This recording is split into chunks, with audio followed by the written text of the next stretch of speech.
Mereka yang menjalankan kekuasaannya dengan niat baik, dengan tata aturan perundang-undangan, tentu tidak bisa digugat baik secara perdata maupun pidana. Tapi dengan memasukkan ketentuan itu, seolah-olah ingin dikatakan segala tindakan itu tidak bisa digugat. Padahal tergantung. Kalau memang niatnya korupsi, saya katakan dalam kondisi darurat bencana sekarang, malah ancamannya hukuman mati.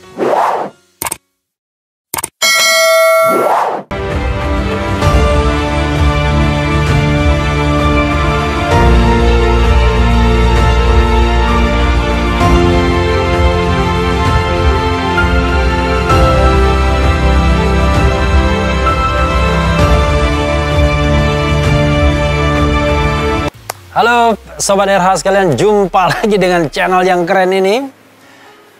Keren Cadas ya, sudah tahu panjangan Keren Cadas itu. Dan sekarang kita berjumpa dalam edisi CLBK. Apa CLBK? Cinta Lama Belajar Konstitusi. Bukan, cara lo belajar konstitusi ya. Jadi sekarang ini apa yang ingin kita pelajari? Soal Perpu yang digugat ke Mahkamah Konstitusi. Jadi itu ada pelajaran konstitusinya luar biasa. Selain tentu isu politiknya seperti biasa ya. Jadi kita tahu bahwa untuk menangani COVID-19 ini, pemerintah Presiden Jokowi sudah mengeluarkan Perpu nomor 1. Karena memang baru 1 perpunya, tahun 2020. Nama Perpu itu panjang sekali, saya harus baca ya. Nanti ada juga Sobat RH di sini ya, di layarnya. Nama perpunya adalah Perpu nomor 1 tahun 2020 tentang kebijakan keuangan negara dan stabilitas sistem keuangan untuk penanganan pandemi coronavirus disease 2019 atau COVID-19 dan atau dalam rangka menghadapi ancaman yang membahayakan perekonomian nasional dan atau stabilitas sistem keuangan. Wah, ya luar biasa perpunya ya. Ternyata perpunya tidak hanya mengadres COVID saja, tapi dan atau. Pengertian dan atau itu adalah bisa terkait dengan COVID, tapi bisa juga tidak terkait. Sebagai contoh misalnya kalau COVID-nya sudah berlalu, mudah-mudahan cepat berlalu COVID-nya, tapi rupanya dampak ekonominya masih ada. Nah, Perpu ini masih bisa digunakan sampai tahun anggaran 2023. Ini tahun anggaran 2020, 2021, 2022, 2023. Ya udah hampir habis masa pemerintahan Presiden Jokowi ya. Jangan-jangan nanti malah meninggalkan bom waktu bagi presiden berikutnya yang akan dipilih pada pemilihan 2024. Jadi tidak heran kalau Perpu ini kemudian digugat oleh beberapa komponen society. Pertama kali yang kita dengar menggugat adalah MAKI ya. MAKI itu bukan memaki, tetapi Masyarakat Konstitusi Indonesia. Dia menggugat pasal-pasal yang kontroversial. Ternyata di laman Mahkamah Konstitusi kita juga lihat ada tokoh-tokoh yang menggugat. Amin Rais turun gunung kembali. Sri Edi Suarsono juga ikut menggugat. Din Samsudin juga menggugat. Wah, macam-macam politik ya, menggugat semua Perpu ini. Apa yang mereka gugat? Rata-rata yang mereka gugat adalah pasal 27 dan pasal 28 sesungguhnya. Juga pasal-pasal awal, pasal 2.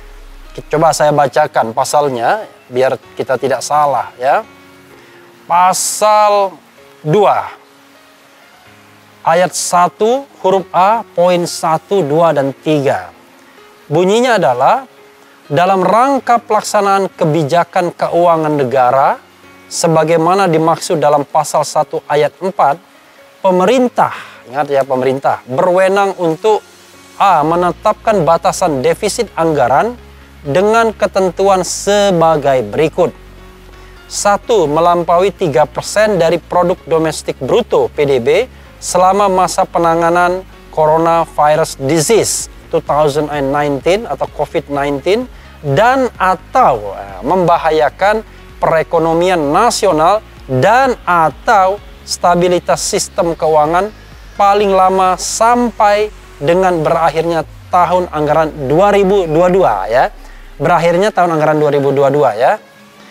Kemudian sejak tahun anggaran 2023, besaran defisit akan kembali menjadi paling tinggi sebesar 3% dari produk domestik bruto PDB, dan 3, penyesuaian besaran defisit sebagaimana dimaksud pada angka 1 menjadi sebagaimana dimaksud pada angka 2 dilakukan secara bertahap.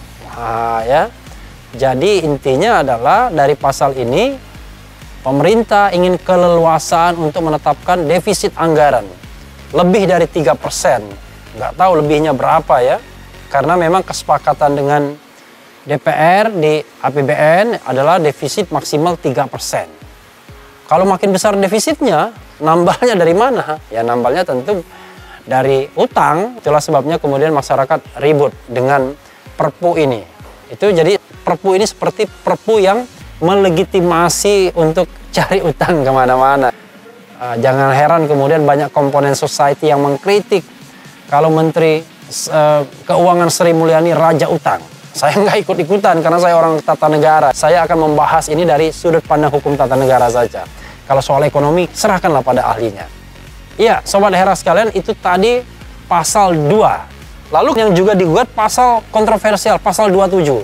Pasal ini dianggap pasal impunity. Pasal yang tidak ada hukuman terhadap pelaku atau pelanggar tindak pidana. Ya, coba lihat. Pasal 27 itu bunyinya, bab 5 ketentuan penutup.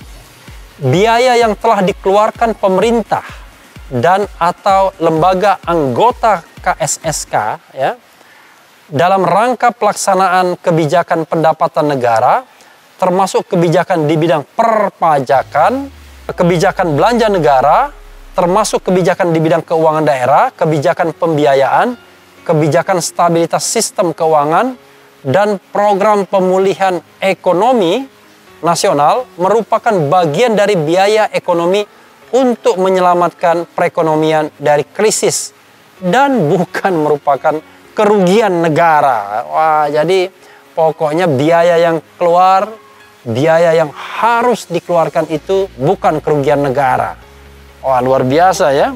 Lalu yang dikritik juga adalah, saya balik biar agak besar sedikit, anggota KSSK ya, KSSK, sekretaris KSSK, anggota sekretariat KSSK, dan pejabat atau pegawai Kementerian Keuangan, Bank Indonesia, Otoritas Jasa Keuangan, serta lembaga penjamin simpanan dan pejabat lainnya yang berkaitan dengan pelaksanaan peraturan pemerintah pengganti undang-undang ini tidak dapat dituntut baik secara perdata maupun pidana jika dalam melaksanakan tugas didasarkan pada itikat baik dan sesuai dengan ketentuan peraturan perundang-undangan ya.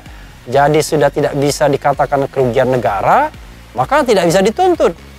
Padahal kalau kita katakan misalnya korupsi, salah satu unsurnya adalah kerugian negara. Jadi kalau tidak bisa dikualifikasikan sebagai kerugian negara, bagaimana bisa dituntut kalau seandainya terjadi kerugian negara secara aktual.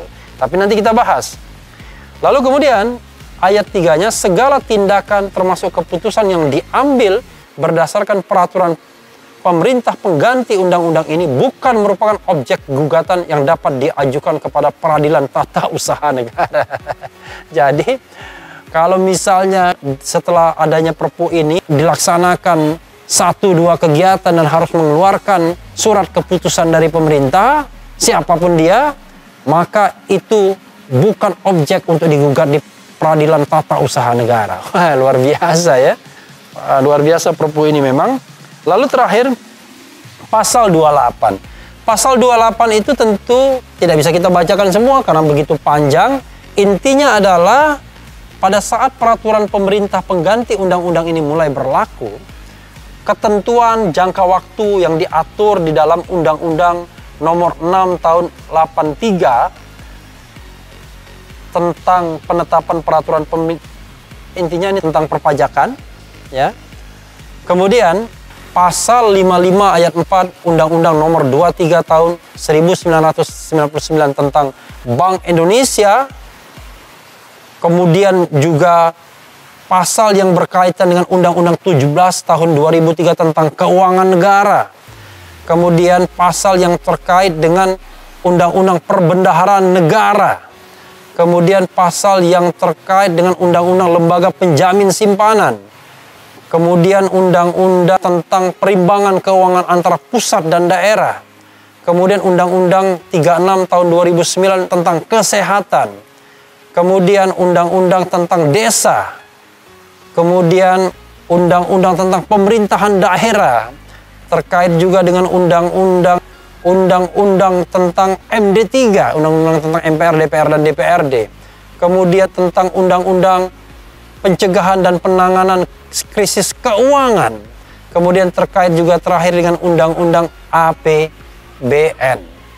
Dinyatakan tidak berlaku sepanjang berkaitan dengan kebijakan keuangan negara untuk penanganan penyebaran virus disease 2019 dan atau dalam rangka menghadapi ancaman yang membahayakan perekonomian nasional dan atau stabilitas sistem keuangan berdasarkan peraturan pemerintah pengganti undang-undang ini. Jadi besar sekali kewenangannya. Tidak heran Sobat RH sekalian kalau kemudian komponen society mengajukan judicial review terhadap Perpu ini. Nah, karena ini CLBK, saya mau menjelaskan sedikit ya. Kita tahu bahwa kewenangan MK sesungguhnya adalah menguji undang-undang terhadap undang-undang dasar. Undang-undang itu apa? Undang-undang itu produk legislasi yang dihasilkan oleh Presiden, DPR dulu sebenarnya, DPR bersama Presiden. Dan dalam isu tertentu yang terkait dengan otonomi daerah, pembahasannya mengikutkan DPD, Dewan Perwakilan Daerah. Perpu itu apa? Perpu itu produk legislasi, produk aturan yang dikeluarkan oleh Presiden secara subjektif, tanpa konsultasi, tanpa pembahasan dengan DPR dan atau DPD. Dan ternyata dalam perkembangan selanjutnya MK menyatakan bahwa mereka berwenang menguji Perpu. Nah, itulah yang saya katakan pada video Rayu sebagai constitutional interpretations, sebagai judicial interpretation yang mengubah makna dari ketentuan konstitusi. Dalam hal ini pasal 24C ayat 1 yang mengatakan bahwa MK sesungguhnya hanya menguji undang-undang terhadap undang-undang dasar. Jadi MK memperlebar kewenangan dirinya sendiri bisa menguji Perpu. Jadi ada juga dulu kemarin pernah diuji misalnya Perpu tentang ormas yang pernah heboh sekitar tahun 2017 ya kan. Nah sekarang Perpu nomor 1 tahun 2020 yang terkait sama penanganan virus atau kondisi perekonomian yang membahayakan. Pertanyaannya adalah, apakah kemudian MK akan segera memutuskan kasus ini? Waduh, saya meragukannya sahabat RH sekalian. Jadi walaupun action sudah dilakukan oleh komponen society dan MK sudah meregistrasinya dalam BRPK, yaitu buku registrasi perkara konstitusi, saya meragukan bahwa sidangnya akan segera dilakukan, apalagi sekarang COVID-19, dan kemudian akan ada putusan ketika DPR belum memutuskan apakah akan menyetujui atau tidak menyetujui Perpu ini. Soalnya begini, Sobat RH sekalian, kalau DPR nanti menyetujui Perpu ini, nggak ada gunanya mengajukan Perpu sebagai objek pengujian undang-undang. Karena berarti objek pengujian undang-undangnya sudah hapus. Maka pihak-pihak seperti Maki, ya, Pak Amin Rais, Pak Din Samsudin, Profesor Sri Edi Suarsono, itu harus mengajukan permohonan yang baru. Yaitu ketika Perpu ini sudah menjadi undang-undang. Nah, saya sebenarnya sempat mengkritik juga. Kenapa MK melangkah terlalu jauh dengan mengatakan bahwa mereka berwenang menguji Perpu? Ada plus dan minusnya. Plusnya adalah kalau Perpu ini terlalu eksesif, ya, misalnya Perpu ini kemudian mengambil semua kekuasaan itu ada di tangan Presiden, maka MK dengan kekuasaan dan kewenangannya bisa menyetop ini dengan membatalkan Perpu tersebut. Kalau seandainya itu cepat dilakukan dan ada komponen society, komponen masyarakat yang mengajukannya ke Mahkamah Konstitusi. Persoalannya adalah kalau seandainya Perpu ini dikabulkan mengenai materi yang diuji. Nah, menarik kan? Katakanlah dikabulkan, pasal 2 dikabulkan, dinyatakan bertentangan dengan Undang-Undang Dasar 1945 dan tidak memiliki kekuatan hukum yang mengikat. Demikian juga pasal 27 dan pasal 28. Persoalannya adalah ketika Perpu ini dimajukan ke DPR untuk disahkan, sesungguhnya Perpu mana yang akan disetujui? Apakah Perpu versi pemerintah yang ada pasal 27 dan 28-nya, apakah Perpu yang sudah diuji di Mahkamah Konstitusi? Nah, ini perdebatan konstitusional yang saya belum tahu jawabannya. Ya harusnya yang diajukan ke DPR ya Perpu yang sudah dikoreksi MK. Karena itulah saya sebenarnya mengatakan kalau tidak mendesak sekali, ya harusnya menurut saya MK tidak perlu menguji Perpu. Tetapi bagaimana membedakan? Karena secara teoritis Perpu itu sesuatu yang memang dalam kondisi yang genting. Jadi sebenarnya MK sendiri mengatakan syarat keluarnya Perpu adalah ada sebuah kondisi keadaan yang memerlukan aturan hukum dan keadaan yang mendesak. Jadi ada sebuah kondisi yang mendesak yang membutuhkan aturan hukum. Tetapi aturan yang ada tidak memadai atau memang belum ada. Padahal kalau aturan itu dikejar dengan legislasi biasa, maka mungkin waktunya tidak akan terkejar. Karena itulah Perpu boleh dibuat. Makanya kadang-kadang saya mengatakan, wah membuat Perpu ini dengan kriteria seperti itu, Presiden bangun tidur pun sampai ucek-ucek mata, saya hari ini mau bikin Perpu, boleh. Tetapi ya memang tidak sesederhana itu. Saya pernah beberapa kali diundang oleh pemerintah ya untuk ikut membantu memberikan masukan dalam pembuatan Perpu. Yang masih saya ingat dulu ada Perpu tentang Mahkamah Konstitusi. Diterima oleh DPR, tapi ketika dibawa ke Mahkamah Konstitusi dalam bentuk undang-undang, dibatalkan oleh MK. Jadi ada konflik of interest pada waktu itu sesungguhnya. Ya jadi Sobat RH sekalian, ya dengan mudahnya Presiden menginterpretasikan negara dalam kegentingan yang memaksa, dia butuh aturan dan kemudian dibuat Perpu. Dan kadang-kadang masyarakat mendesak Presiden untuk buat Perpu dan lain sebagainya. Yang paling nyata Perpu mengenai pemberlakuan kembali pemilihan kepala daerah secara langsung. Kita ingat ya. Jadi pada waktu itu ada perdebatan di akhir pemerintahan SBY tahun 2014. Rupanya mayoritas partai atau fraksi di DPR menginginkan pemilihan itu melalui DPRD, baik untuk pemilihan gubernur maupun pemilihan bupati wali kota. Kenapa? Karena pada waktu itu ada koalisi merah putih yang sudah berpikir kalau melalui DPRD maka mungkin mereka akan grabbing semuanya, tinggal bagi-bagi saja. Itu waktu itu kan koalisi yang dipimpin oleh calon Presiden Prabowo. Nah, tetapi akhirnya ketika DPR menyetujui pemilihan tidak langsung melalui DPRD, komponen society bergerak, termasuk saya juga mengkampanyekan agar tetap dipelihara, tetap dipertahankan pemilihan langsung. Maka Presiden Susilo Bambang Yudhoyono akhirnya mengeluarkan Perpu yang mengembalikan pemilihan langsung tersebut. Itu menariknya ya. Sekarang ada Perpu yang baru dalam konteks COVID-19. Padahal secara teoritis, Sobat Era sekalian, harusnya Perpu tersebut tidak perlu dikeluarkan kalau DPR in season, kecuali DPR sedang reses, orangnya kemana-mana. Kalau DPR tidak dalam kondisi reses, maka sesungguhnya bisa dengan legislasi biasa. Tapi oke lah, kita pegang. Anggap saja bahwa mereka tidak bisa catch up, karena kalau terlalu banyak kepala ya, itu makin susah untuk mencapai kesepakatan sementara COVID-19 terus berlangsung. Oke, kita pegang bahwa Perpu itu dibutuhkan. Hanya yang perlu kita wanti-wanti soal yang sifatnya tadi, bahwa Perpu ini memberikan impunity kepada mereka yang terkait dengan penggunaan keuangan negara. Nah, ini yang harus hati-hati Sobat RH sekalian.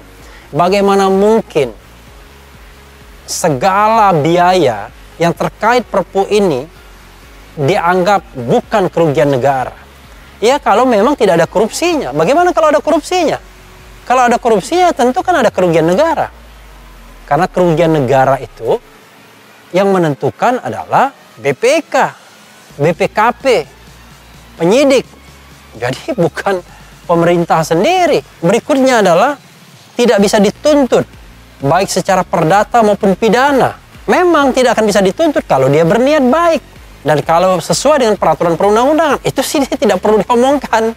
Dengan sendirinya, mereka yang menjalankan kekuasaannya dengan niat baik, dengan tata aturan perundang-undangan, tentu tidak bisa digugat baik secara perdata maupun pidana. Tapi dengan memasukkan ketentuan itu, seolah-olah ingin dikatakan segala tindakan itu tidak bisa digugat baik secara perdata maupun pidana. Padahal tergantung. Kalau memang niatnya korupsi, saya katakan dalam kondisi darurat bencana sekarang, malah ancamannya hukuman mati menurut undang-undang korupsi kita. Ya. Berikutnya, ini bukan objek petun pengadilan tata usaha negara. Oke, kalau keputusan atau keputusan-keputusannya baik semua, bagaimana kalau keputusannya tidak baik dan membebani masyarakat atau merugikan? Atau tidak sesuai dengan tata kelola pemerintahan yang baik, dengan azas-azas umum pemerintahan yang baik, tidak sesuai dengan peraturan perundang-undangan yang justru misalnya menjadi induknya itu Perpu itu sendiri. Kan tidak mungkin juga. Kemudian tiba-tiba pengadilan menolak, wah kami tidak bisa mengadili keputusan ini karena undang-undang atau Perpunya mengatakan bahwa ini bukan objek pengadilan tata usaha negara. Jadi sesungguhnya secara teknikal ya, saya merasa Sobat RH sekalian, pembuat Perpu ini agaknya ingin jalan pintas semua, grabbing semua kekuasaan, pakem-pakem negara hukum, itu dilewati semua, dilanggar semua. Padahal kita tahu bahwa konstitusi kita mengatakan Indonesia adalah negara hukum yang demokratis. Kita adalah negara konstitusional demokratis. Tindakan-tindakan koruptif yang bisa lepas dari jerat hukum. Nah, saya kan bicara hukum normal. Perkara kemudian banyak sekali korupsi yang tidak tertangani secara baik atau dilindungi, ya kan? Atau orangnya hilang, raib entah kemana sampai sekarang tidak ketemu misalnya. Itu adalah soal yang lain. Kita nantikan bagaimana MK memprosesnya. Sepertinya saya mendengar akan ada sidang MK tapi dengan teleconference, ya, dengan aplikasi Zoom yang saat ini sedang ngetren setelah COVID-19 ini. Dan kita lihat kadang-kadang MK bisa cepat juga karena saya pernah memegang rekor sebagai pemohon yang permohonannya dikabulkan dalam jangka waktu yang cepat. Jadi pada waktu itu menjelang Pilpres 2009 pada tanggal 8 Juli Pilpresnya, pada tanggal 6 Juli atau 2 hari sebelum Pilpres, ada permohonan saya, Refli Harun, bersama Maheswara Prabandono yang mempermasalahkan hilangnya unregistered voters. Mereka-mereka yang tidak terdaftar itu terancam hilang hak konstitusionalnya untuk memilih. Jadi the right to vote-nya. Termasuk saya pada waktu itu, Sobat RH sekalian, karena saya baru pulang dari Inggris selama 3 bulan, saya tidak terdaftar. Dengan ancaman kehilangan hak untuk memilih, the right to vote, saya kemudian mengajukan permohonan kepada Mahkamah Konstitusi. Permohonannya sih sudah disampaikan sebulan sebelumnya.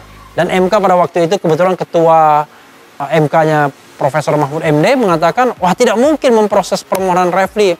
Karena kan kita butuh macam-macam, kita butuh panggil DPR, panggil Presiden, waktunya tidak ada lagi. Tapi rupanya eskalasi demikian tinggi, dan hampir gagal pemilihan presiden karena begitu banyaknya protes, terutama dari pasangan yang secara statistik atau secara survei bakal kalah pada waktu itu ya. Dari pasangan Yusuf Kala dan Wiranto satu, dan kemudian yang kedua adalah pasangan Megawati Prabowo. Mereka konferensi pers, mereka menghimbau, separuhnya mendesak agar membolehkan unregistered voters untuk bisa memilih. KPU bingung bagaimana caranya. Ternyata ada permohonan Refli Harun. Ketika ketua KPU berkonsultasi dengan MK, Maka MK mengatakan, wah nanti sore akan ada putusan. Rupanya permohonan saya yang disidangkan jam 10 itu pun setelah adanya eskalasi, sebelumnya sih tidak berniat disidangkan atau ditunda-tunda persidangannya karena dianggap tidak ada waktu. Disidangkan pada tanggal 6 Juli, itu hari Senin. Tanggal 6 Juli hari Senin, dan malam Seninnya sebenarnya sudah ada press conference dari dua pasangan calon itu. Kemudian MK meminta soft copy-nya untuk dimasukkan ke dalam putusan. Jam 5 sore diputuskan dan dikabulkan permohonan saya itu. Jadi paling tidak itulah sumbangan saya sebagai warga negara menyelamatkan pemilu atau dalam hal ini Pilpres, dan menyelamatkan hak pilih warga negara yang kebetulan tidak terdaftar atau unregistered voters. Itu saja Sobat RH sekalian, CLBK kali ini. Jangan lupa tetap di channel yang keren cadas ini, karena di sini Anda akan ditipu, dirayu, dibaperin juga, kemudian di Uber di jalur khusus. Karena channel ini adalah channel yang mengancam, memeras, dan membenci. Jangan lupa subscribe, like, comment, and share. Ciao.